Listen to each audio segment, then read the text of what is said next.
વાવથરા જિલ્લાના દિયોદરમાં પ્રમુખ અને ઉપપ્રમુખની ચૂંટણી પ્રક્રિયા દરમિયાન છેલ્લા 2 દિવસથી જે રાજકીય ઘટનાક્રમ સામે આવી રહ્યો છે તે સમગ્ર વિસ્તારમાં ચર્ચા અને વિવાદનું કેન્દ્ર બન્યું છે. પહેલા 25 મેના રોજ ચૂંટણી મોકૂફ રાખવામાં આવી અને હવે 27 મેના રોજ પણ નાટકીય પરિસ્થિતિ વચ્ચે ચૂંટણી રદ થતા રાજકીય દિવસ ભાવના અને તંત્રની કામગીરી પર ગંભીર સવાલો ઉભા થયા છે. દિયોદરની ધરતી પર લોકશાહીના નામે આજે જે દ્રશ્યો સામે આવ્યા તે માત્ર રાજકારણ પૂરતા મર્યાદિત નથી રહ્યા, પરંતુ માનવતા અને સંવેદનાના મુદ્દાને પણ કેન્દ્રમાં લાવી દીધા છે. સત્તાની લાલચ અને રાજકીય અહંકાર વચ્ચે મતદારોની લાગણીઓ ક્યાંક દબાઈ ગઈ હોય તેવું લાગી રહ્યું છે. આ સમગ્ર ઘટનામાં સૌથી વધુ ચર્ચાનો વિષય બની એક સગર્ભા મહિલા સભ્ય જે પોતાની નાજુક હાલત હોવા છતાં લોકશાહી અને પોતાના અધિકાર માટે હાજર રહી. શરીરની અસહ્ય પીડા, માનસિક તણાવ અને જોખમ વચ્ચે પણ એક માતા પોતાના ગર્ભમાં નવજીવન લઈને ચૂંટણી પ્રક્રિયામાં હાજર રહી તે દ્રશ્ય ઘણા લોકોને ભાવુક બનાવી દીધા. પરંતુ આ ગંભીર પરિસ્થિતિ વચ્ચે પણ ચૂંટણી અધિકારીઓ, જવાબદાર તંત્ર પર બેદરકારી તથા નાટકીય વલણના આક્ષેપો થતા લોકોમાં ભારે રોષ જોવા મળ્યો છે. લોકોમાં ચર્ચા છે કે ચૂંટણી અને સત્તાની લડાઈ વચ્ચે માનવતાનો વિચાર પાછળ ધકેલાઈ ગયો છે.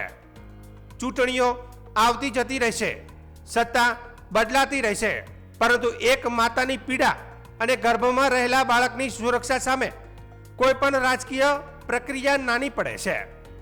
જો એક સગર્ભા મહિલા પોતાની હાલત ભૂલીને લોકશાહી માટે ઊભી રહી શકે તો જવાબદાર તંત્ર, અધિકારીઓ પણ વધુ સંવેદનશીલતા દાખવવી જોઈએ તેવી માંગ ઉઠી રહી છે.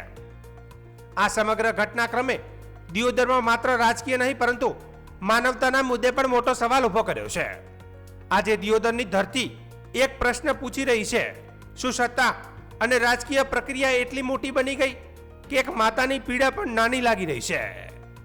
જો કે આટલું થયા પછી પણ વહીવટી તંત્ર કે પ્રાંત કલેક્ટર કે કલેક્ટરે આગામી ચૂંટણી ક્યારે યોજાશે તે હજી સુધી સ્પષ્ટ કરી શક્યા નથી. દિયોદર તાલુકા પંચાયતના પ્રમુખ અને ઉપપ્રમુખની ચૂંટણી માટે 11:30 વાગ્યાનો ટાઈમ એ ચૂંટણી અધિકારી અને એજન્ટાની કોપીની બજવણી પ્રમાણે તમામ સભ્યોને જાણ કરવામાં આવી હતી. અમારા સભ્યો 11 વાગે સભાખંડમાં હાજર છે. મેં 11 વાગે પ્રેસની સમક્ષ કીધું હતું કે ગઈકાલે અમે કલેક્ટરને રૂબરૂ મળીને આ ચૂંટણી અધિકારીના બદલે બીજો ચૂંટણી અધિકારી એ ચૂંટણી કરાવવા માટે કરીને આવે ને એની નિમણૂક કરવામાં આવે. આ વાત અમે ગઈકાલે ધારાસભ્યોની સાથે કલેક્ટરશ્રીને વિનંતી કરી હતી. એમને પણ કીધું હતું કે એ પ્રમાણે અમે કરીશું, પણ ઈરાદાપૂર્વક આજે ફરી જે ચૂંટણી અધિકારી જે ચૂંટણી કરાવવા માટે જેની નિમણૂક કરેલી હતી એ હાજર નથી રહ્યા અને કોઈ કારણ નથી. એમને કીધું કે અમે 3:30 વાગે એમની તબિયત સારી થઈ જાય તો પાછી ચૂંટણી કરાવીશું. તો મારે વહીવટી તંત્રને, કલેક્ટરને, ચૂંટણી અધિકારીને કહેવું છે કે હવે તમે ભાજપનો ખેસ પહેરી લો અને ઘડતા 2 સભ્યો, એક પ્રાંત અધિકારી સભ્ય થઈને બેહે અને એક કલેક્ટર થઈને સભ્ય બેહે કે અમે ભાજપના 2 સભ્યો છીએ અને બહુમતી થઈ જાય. અને એવું ના થાય તો તમે તમારી રીતે પ્રોસિડિંગ લખી અને ભાજપનો પ્રમુખ ને ઉપપ્રમુખ જાહેર કરી દો. તમારે હવે તમે બ્યુરોક્રેસી નથી, તમે ભારતીય જનતા પાર્ટીના દલાલ છો, તમે ભારતીય જનતા પાર્ટીના પટાવાળા છો, ભારતીય જનતા પાર્ટીના સભ્ય છો ને ભારતીય જનતા પાર્ટીના એક ચૂંટાયેલો પદાધિકારી નહીં પણ એક સામાન્ય ઓલો હોય એ પ્રમાણેનું તમારું વર્તન છે. એટલે તમારું એક અધિકારી તરીકે એક ડેમોક્રેસીને બંધારણીય પ્રમાણે જવાબદારી જે અધિકારીઓની થાય છે એ નિભાવતા નથી. અને હવે પ્રજાએ જ્યારે આક્રોશ એક પરાકાષ્ઠે છે ત્યારે આ ગુજરાતનું વાતાવરણ એ ડોળવાની જે એમની પોતે માનસિકતા ધરાવે છે અને આટલી સહનશીલતા કોંગ્રેસના કાર્યકરો અમે બધા ધોમ ધકતા તાપમાં એક બેનને અત્યારે ડિલિવરી છે, ડૉક્ટરે એની તારીખ આપેલી છે અને ચૂંટણી 11 વાગ્યા ને 11:30 વાગ્યાની મુલતવી રાખીને 3 વાગ્યાની કરી તો એ સભાખંડની અંદર ગાડલું નાખીને એ પંખાની નીચે એ બેન સૂતી છે. એના જેટલા બીમાર તો કદાચ પ્રાંત અધિકારી નહીં હોય અને એટલી બધી એમની મેડિકલ રીતે જરૂરિયાત નહીં હોય, પણ છતાં જેમ એક હિટલર, જે જર્મનીનો હિટલર હતો એને પણ સારું કેવડાવે એ પરિસ્થિતિનું નિર્માણ અત્યારે આ ગુજરાત અને આ દિયોદર તાલુકાની અંદર જોવા મળે છે.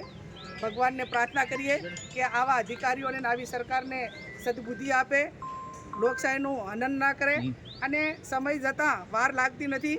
જેમ માછલી પાણીમાં તરફડે ના બધા કરેલા જે કર્મો છે એ ભગવાનને ત્યાં એ ભોગવવા ના પડે ને ભવિષ્યમાં પણ ના ભોગવવા પડે એવી હું એમની પાસે અપેક્ષા રાખું છું અને એમની પાસે ફરી વિનંતી કરું છું કે લોકશાહીને માનીને આ 3 વાગે તમે ચૂંટણીનો સમય આપ્યો છે તો 3 વાગે તમે ચૂંટણી કરાવો અને લોકશાહીને માન આપો અને જે બહેનની પીડા છે એ પીડાને થોડું પણ તમારી રાક્ષસી માયા એક દયાહીન છો એ ભલે તમે સત્તાના એક નશામાં આટલી હદે થતા હોય પણ તમારે ઘરે પણ કોઈક બેન છે, તમારે ઘરે કોઈક દીકરી છે, તમારે ઘરે પણ તમારા પત્ની કોઈક હશે અને એ પ્રસ્તુતિની આવી પીડામાં હોય ત્યારે તમને પોતાને કેવો અહેસાસ થાય, તમને કેવું ફીલ થાય એનો વિચાર કરીને એક આ ગરીબ બેન દીકરી ઉપર તમે દયા કરી અને 3 વાગે ચૂંટણી કરાવો એવી હું વિનંતી કરું. પ્રથમ દિવસે ચૂંટણી અધિકારી દ્વારા જે રીતે માણસોએ વર્તન રાખીને ચૂંટણી રદ કરવામાં આવી ભાજપના દબાણમાં અને આજની તારીખ આપવામાં આવી 11:30 અમે ગઈકાલે ગેનીબેન અને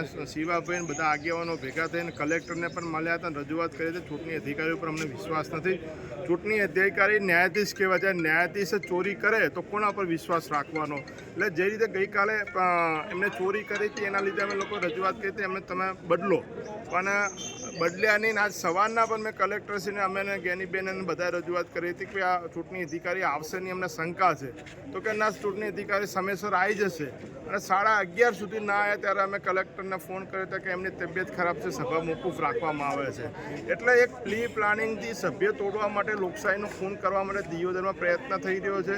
ભાજપના આકાઓ ચૂંટણી અધિકારીઓને ડરાવી ધમકાવી અને ચૂંટણી થવા દેતા નથી અને લોકોનો ચુકાદો છે. દિયોદરના લોકોએ ચુકાદો આપ્યો છે કે ભાઈ કોંગ્રેસના 12 સભ્ય, ભાજપના 10 સભ્ય, તો પછી સ્વીકારવો જોઈએ. ક્યાંક અમારી પણ હાર થઈ છે તો અમે પણ સ્વીકાર્યો છે, ક્યાંક ભાજપની હાર થઈ તો એમને પણ સ્વીકારવો જોઈએ કે લોકોએ જાકારો આપ્યો છે તો સ્વીકારી લેવો જોઈએ. પણ ખબર નથી પડતી કેમ આવા નાટક કરવામાં આવી રહ્યા છે. ગઈકાલે 1.25 કરોડ રૂપિયા સુધી અમારા સભ્યને ધામવાની કોશિશ કરી છે, એક સભ્યને, કે કઈ રીતે તૂટે. હવે એક નાના ડેલિકેટને તમે 1.25 કરોડ રૂપિયા આટલા ભ્રષ્ટાચારના પૈસા ભેગા કરી અને ભાજપના લોકો તોડવા માંગતા હોય, આ લોકશાહી માટે ખૂબ ખરાબ છે. મને તો એવું છે કે ભાજપનામાં પણ આંતરિક વિખવાદ છે અને એ આંતરિક વિખવાદના લીધે ક્યાંક ને ક્યાંક આ કાંડ કરવામાં આવી રહ્યો છે. ભાજપના જે ગ્રુપો છે એમાં એક ગ્રુપ ક્યાંક એવું ઈચ્છે છે કે સ્થાનિક ધારાસભ્યને આના કારણે નુકસાન થાય એના માટે કરીને આ ચૂંટણી યોજવા દેતા નથી. ભાજપનું એક ગ્રુપ એવું ઈચ્છે છે કે આવી રીતે સામાજિક આગેવાનો ઉપર ફરિયાદ કરી અને ભાજપના ધારાસભ્યને કઈ રીતે નુકસાન થાય એના માટે કરીને આખું આ કાંડ ષડયંત્ર રચતા હોય એવું લાગી રહ્યું છે આજે.